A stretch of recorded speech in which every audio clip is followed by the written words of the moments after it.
श्री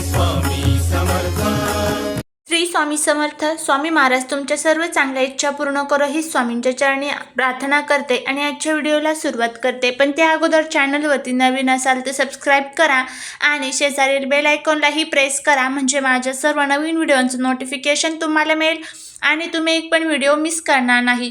गुरुवारी हिरव्या मुगांचा उपाय करायचा आहे. आता हा उपाय कशासाठी करायचा आहे तर बघा, आपल्या घरामध्ये मुलांची प्रगती व्हावी, कर्ज, आर्थिक तंगी, दारिद्र्य, अडचणी, संकटे जे काही आपल्या अवतीभोवती आहेत तर ते दूर व्हावेत यासाठी आपल्याला हिरव्या मुगांचा अतिशय प्रभावी असा उपाय करायचा आहे. आपल्या कुंडलीमधील गुरुग्रह जो असतो तर तो खूप महत्त्वाचा असतो.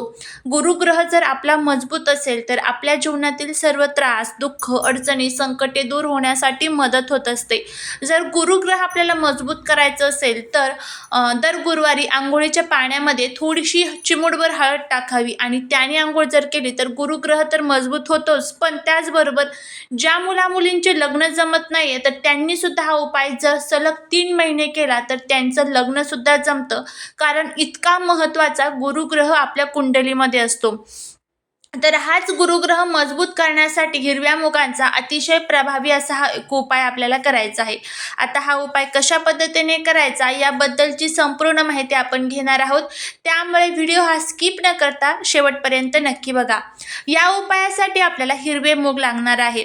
अख्खे सगट जे हिरवे मूग असतात बघा तर ते घ्यायचे आहे. किती घ्यायचे, अगदी थोडेसे जरी घेतले तरीही चालेल, तुमची इच्छा तुम्हाला किती घ्यायची आहे. आता एक गोष्ट लक्षात ठेवा, इथे आपल्याला डाळ वापरायची नाही. जी मुगाची डाळ असते बघा तर ती वापरायची नाही. आपल्याला इथे सगटच मूग जे असतात तर ते घ्यायचे आहे. आपल्या घरामध्ये अनेक प्रकारच्या पैशांच्या अडचणी असतात, कारण का आपण महिन्याला घरामध्ये भरपूर पैसा येतो आपल्याकडे, पण महिना टिकेपर्यंत म्हणजेच महिना संपेपर्यंत आपल्याकडे 1 रुपया सुद्धा टिकत नाही, कारण का घरामध्ये थोडेसे हे जे दोष असतात तर त्यामुळे. आणि गुरुवारी जर आपण हे उपाय केले तर माता लक्ष्मी प्रसन्न होतात, कारण का गुरुवार हा जो दिवस असतो तर तो भगवान विष्णूंना समर्पित असतो. माता लक्ष्मीला सर्वात काय प्रिय आहे तर भगवान विष्णूंची सेवा माता लक्ष्मीला प्रिय आहे. त्यामुळेच माता लक्ष्मीला प्रसन्न करण्यासाठी आपल्याला गुरुवारच्या दिवशी ह्या हिरव्या मुगांच्या दाण्यांचा जो उपाय आहे तो करायचा असतो. याने माता लक्ष्मी तर प्रसन्न होतात, पण त्याचबरोबर भगवान विष्णू सुद्धा प्रसन्न होतात. आता हा उपाय कशा पद्धतीने करायचा याची माहिती घेऊया. तर तुम्हाला हिरवे मूग घ्यायचे आहे. किती, तुम्हाला सांगितल्याप्रमाणे कितीही तुम्ही घेऊ शकता. आता 2 उपाय मी तुम्हाला सांगणार आहे.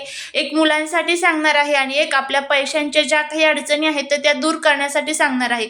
आता तुम्हाला जर असं वाटत असेल की मुलांसाठी पण करायचा आहे तर मुलांसाठी पण हा जो 1 नंबरचा उपाय सांगणार आहे तो करायचा, आणि 2 नंबरचा जो उपाय आहे तर तो पैशांच्या अडचणी दूर करण्यासाठी आपल्याला करायचा आहे. तर सर्वात प्रथम तुम्हाला काय करायचं आहे तर मुलांसाठी उपाय सांगते. थोडीशी मूग घ्यायची आहे, तुम्हाला 1 वाटीभर मूग घ्यायचे आहे. त्यानंतर तुम्हाला तुमच्या मुलांना खाली बसवायचं आहे आणि मुलांच्या डोक्यावरनं तुम्हाला हे जे मूग आहे तर ते 7 वेळेस गोल फिरवायचे आहे. गोल फिरवल्यानंतर तुम्हाला एका लाल कपड्यामध्ये ते मूग जे आहे तर ते बांधायचे आहे. माझ्या मुलांच्या ज्या काही वाईट शक्ती, वाईट बाधा आहेत तर त्या नष्ट झालेल्या आहे, माझ्या मुलांची प्रगती झालेली आहे, अशा पद्धतीची भावना ठेवून आपल्याला ही जी मुगाची पोटली आपण तयार केलेली आहे तर ती कोणत्याही गणपती मंदिरामध्ये तुम्हाला अर्पण करायची आहे. बुधवारी किंवा गुरुवारी कोणत्याही दिवशी तुम्ही हा जो उपाय आहे तो करू शकता.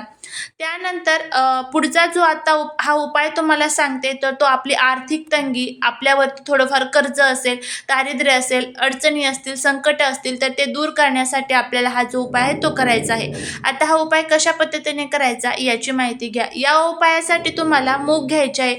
अगदी थोडेसे मूग घ्या, त्याच्याबरोबर आपल्याला कवड्या लागणार आहे. कवड्या तुम्हाला सर्वांनाच माहीत आहे, तर आपल्याला इथे पिवळ्या कवड्या लागणार आहे. पांढऱ्या आणि पिवळ्या 2 कवड्या असतात. कवड्यांमध्ये भरपूर प्रकार असतात, पण त्यामध्ये पांढऱ्या आणि पिवळ्या कवड्या शक्यतो करून माता लक्ष्मीला प्रसन्न करण्यासाठी वापरल्या जातात. तर आपल्याला इथे 5 कवड्या घ्यायच्या आहेत. किती, 5 आपल्याला पिवळ्या कवड्या घ्यायच्या आहेत आणि थोडीशी मूग जे असतात बघा तर ते घ्यायचे आहेत. आता ह्या दोन्ही वस्तू ज्या आहेत तर त्या तुम्हाला हातात ठेवायच्या असतील तर हातात ठेवा, प्लेटीत ठेवायच्या असतील तर प्लेटीत ठेवा. त्यानंतर तुम्हाला देवघरासमोर बसायचं आहे. तिथे एक दिवा लावून घ्यायचा आहे, तुपाचा दिवा लावायचा आहे आणि या कवड्यांवरती आणि या मुगाच्या दाण्यांवरती तुम्हाला सेवा करायची आहे. कोणती सेवा करायची आहे तर ती तुम्हाला विष्णू सहस्त्रनामची सेवा करायची आहे. तुम्हाला विष्णू सहस्त्रनाम सहस्रनाम वाचायचं आहे आणि त्याचबरोबर कनकधारा स्तोत्रमचं पठण करायचं आहे. कनकधारा स्तोत्रम आणि विष्णू सहस्रनाम या 2 सेवा तुम्हाला त्या कवड्यांवरती आणि त्या मुगाच्या दाण्यांवरती करायच्या आहे. त्यानंतर तुम्हाला हे जे मुगाचे दाणे आणि कवड्या ज्या आहेत तर त्या एखाद्या प्लेटमध्ये किंवा एखाद्या लाल कलरच्या कपड्यामध्ये तुम्हाला बांधायच्या आहेत. लाल कलरच्या कपड्यातच बांधा आणि ही जी पोटली आपण तयार केलेली आहे तर ही पोटली तुम्हाला आपल्या घरामध्ये जी माता लक्ष्मीची आणि भगवान विष्णूंचा जो एकत्र फोटो असतो बघा, माता लक्ष्मी या भगवान विष्णूंचे पाय दाबत आहे असा फोटो असतो आपल्याकडे, तर त्या फोटोच्या तिथे आपल्याला ही जी पोटली आहे तर ती अर्पण करायची आहे. आता तुमच्याकडे जर फोटो नसेल तर तुम्हाला लक्ष्मीनारायणाच्या मंदिरामध्ये जायचं आहे आणि तिथे जाऊन तुम्हाला ह्या जी पोटली आहे तर ती तिथे अर्पण करायची आहे. घरामध्ये फोटो असेल तर घरामध्ये अर्पण करा, नसेल घरामध्ये तर आजूबाजूला जिथे कुठे लक्ष्मीनारायणाचं मंदिर असेल तिथे तुम्हाला ही पोटली अर्पण करायची आहे. कोणत्याही गुरुवारी तुम्ही हा जो उपाय आहे तो करू शकता आणि माता लक्ष्मीला आणि भगवान विष्णूंना प्रार्थना करायची आहे. घरातल्या ज्या काही पैशांच्या अडचणी आहेत तर त्या दूर होऊ दे. घरातल्या ज्या काही त्रास आहेत, संकट आहेत, दुःख आहेत, आजारपण आहेत तर ते दूर होऊ दे अशी आपल्याला त्यांना प्रार्थना करायची आहे. त्यानंतर आपल्याला तुम्ही जर मंदिरामध्ये अर्पण केलेली असेल तर ती पोटली घरी घेऊन यायची आहे. घरची जी पोटली आहे तर ती सुद्धा घरामध्येच आहे तर ती सुद्धा तुम्हाला ओपन करायची आहे. मंदिरातली पोटली आणलेली आहे तर ती सुद्धा तुम्हाला उघडायची आहे. उघडल्यानंतर यातले जे हिरव्या मुगाचे जे दाणे आहेत ना, हे हिरव्या मुगाचे दाणे तुम्हाला पक्ष्यांना खायला घालायचे आहेत. आजूबाजूला जिथे कुठे तुमच्या आजूबाजूला पक्षी असतील तर त्यांना तुम्हाला हिरव्या मुगाचे दाणे खायला घालायचे आहेत. आणि माझी ही जी इच्छा आहे तर ती पूर्ण झालेली आहे. पक्ष्यांना दाणे खायला घालत असताना तुम्हाला अशा पद्धतीने बोलायचं आहे. जी कोणती इच्छा तुम्ही व्यक्त केलेली आहे लक्ष्मीनारायणाच्या मंदिरामध्ये तीच इच्छा जी आहे तर ती तुम्हाला पक्ष्यांना हे दाणे जे आहे ते खाऊ घालत असताना बोलायचे आहे. आणि ह्या ज्या कवड्या आहेत तर त्या तुम्हाला तुमच्या पर्समध्ये, तुमच्या पॉकेटमध्ये किंवा मग जिथे कुठे तुम्ही तुमचे पैसे वगैरे ठेवता तर तिथे तुम्हाला ठेवायचे आहेत. एखाद्या जी लाल कलरच्या कपड्यामध्ये आपण ठेवलेल्या होत्या त्यामध्येच ठेवून तुम्हाला या ज्या कवड्या ज्या आहेत तर तुमच्या पर्समध्ये, पॉकेटमध्ये तुम्हाला ठेवायच्या आहेत. तर अशा पद्धतीने तुम्हाला हा जो उपाय आहे तो करायचा आहे. अगदी साधा आणि सोपा उपाय आहे आणि हा जर उपाय तुम्ही केला तर तुम्हाला दर महिन्यातील 1 गुरुवार त्या पोटलीवरती सेवा करायची आहे. कनकधारा स्तोत्रम आणि विष्णू सहस्रनामची दर महिन्यातील फक्त 1 गुरुवार त्या पोटलीवरती सेवा करत चालायची आहे. कारण त्या पोटलीतली नंतर ऊर्जा, त्यातली जी शक्ती असते तर ती कमी होण्यासाठी होत असते. तर त्यामुळे त्या पोटलीला चार्ज करणं, त्याच्यावरती सेवा करणं गरजेचं आहे. तर ह्या 2 सेवा दर महिन्यातील 1 गुरुवार तुम्हाला करायच्या आहे.